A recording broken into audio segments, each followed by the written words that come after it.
கடலூர் மாவட்டம் விருத்தாச்சலம் அருகே கூழாங்கல் கடத்தலை தடுக்க முயன்ற கனிம வளத்துறை அதிகாரிகள் மீது மர்ம கும்பல் கொடூர தாக்குதல் நடத்திய சம்பவம் விடிய ஆட்சியில் அரசு அதிகாரிகளின் உயிருக்கு பாதுகாப்பு இல்லை என்பதை மீண்டும் ஒருமுறை உறுதிப்படுத்தியுள்ளது.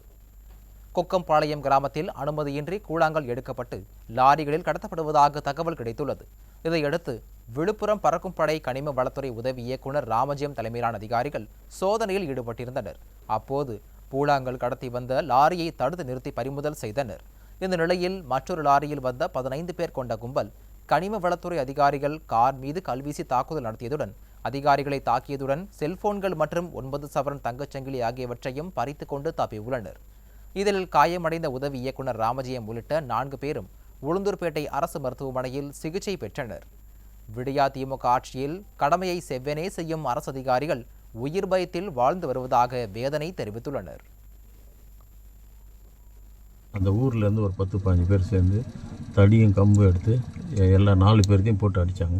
ஏன்னா கண், வயிறு, கால், கை எல்லாத்தையும் போட்டு அடித்தாங்க. அதே மாதிரி உதவி புயலருக்கும் கால் போட்டு அடித்தாங்க.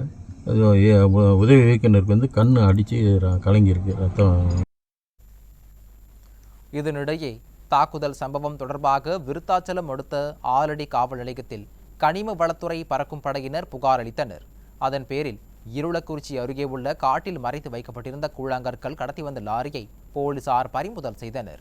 மேலும் முக்கிய குற்றவாளியான லாரியின் உரிமையாளர் சிலம்பரசன் உள்ளிட்டோரை போலீசார் வலைவீசி தேடி வருகின்றனர்.